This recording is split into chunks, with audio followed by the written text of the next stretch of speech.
This is a lesson by Really Learn English. In this lesson, we will read a story with many different verbs. Some of the verbs show actions, and some of the verbs show states. Are you ready? Let's start. Philip works in a bank. It is 9 a.m. and he wears a shirt and a tie. He sits at his desk. He looks at his computer screen. He holds his pen and he thinks about his work. Philip thinks about his work and how he can improve it. He looks at his computer screen and tries to find ways to become more efficient.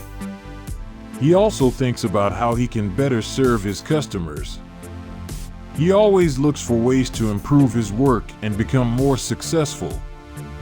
At 10 a.m., Philip takes a break from his work to get up and make himself a cup of coffee. He returns to his desk to drink it while he continues to think about his work. He continually thinks of new approaches to improve the quality and quantity of his work. He works on his computer for over an hour. He always considers new solutions that might make his work better. He wants to be the best banker in the world. At noon, he takes a break. He gets up from his desk. He walks to the cafeteria. He buys himself a sandwich and a drink. He returns to his desk to eat his lunch. He gives his work a lot of thought. He keeps working at his computer. He always thinks of ways to get better at what he does. He wants to be the world's greatest banker.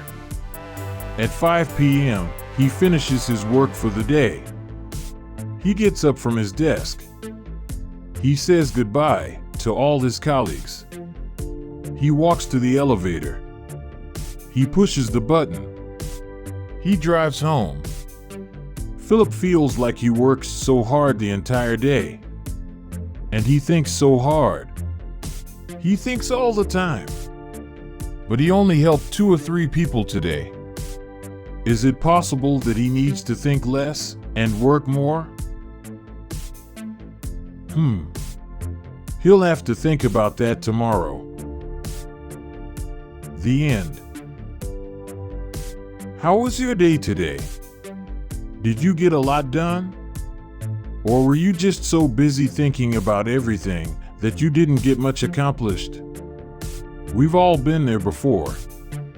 We can all relate to Philip. This can also happen when learning English.